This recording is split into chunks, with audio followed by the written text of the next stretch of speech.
Take two. Just did this video, my mic wasn't on. I'm doing it again. But you don't know. You don't know. You weren't there for the first time. Another happy camper.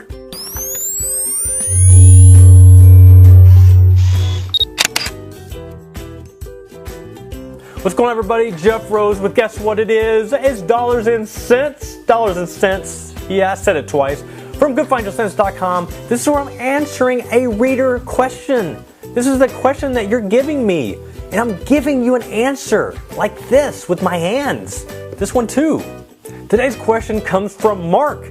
Mark is a dude. I have all these questions from guys now. I'm digging this. Had a lot of girls, now I got guys. Just kind of mixing it up. What you got for me, Mark? Hit me. My wife and I were sold. I'm going to emphasize sold in quotations. A joint annuity several years ago by an advisor that we're no longer working with. Was it a bad breakup? Was it a he said, she said? Was it a it's not you, it's me? We currently have a sizable gain, but we're not very confident in the insurance company that holds the annuity. We're considering cashing the annuity out. Does that seem like the right thing to do? Mark, let me first say that's a very, very good question. And you know what the answer is? I have no idea. Game over. Show's over. See ya. Thanks for coming. Peace. The real answer is it depends. I don't know a lot about your situation to tell you yes or no. How old are you? Meaning how much longer do you have before you can access your annuity without having to pay the 10% early withdrawal penalty? The IRS says 59 and a half. Now why they use half ages, I have no idea. I think it's the weirdest thing ever. Like, who celebrates our 59 and a half birthday? No one. Hello, IRS. Okay, got sidetracked just for a minute. Back on point. So not only do you have to pay the 25% tax, but you have to pay the 10% early withdrawal penalty on top of that. That's a double whammy. So if you decide to cash it out, those are the things you're going to have to deal with. Now that could be a pretty hefty tax and penalty, so definitely give that some thought.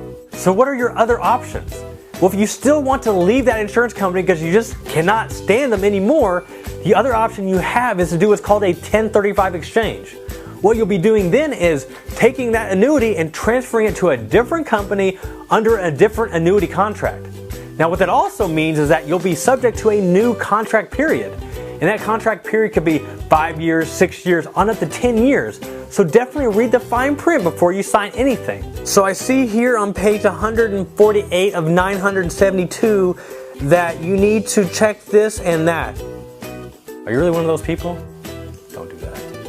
Please don't. Okay, maybe don't read all the fine print, but know how much the surrender charge is and how long the contract is.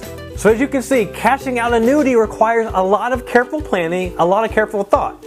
Because if your other annuity has a surrender charge, now you're talking 10% early withdrawal penalty, ordinary income tax, plus the surrender charge. And that could be a pretty hefty price tag. But if you're seriously considering this, please work with a financial professional. Please consult your tax professional before you pull the trigger. You don't want to pay any silly taxes or penalties that you shouldn't have to. This is Jeff Rose from goodfinancialsense.com. We'll see you next time.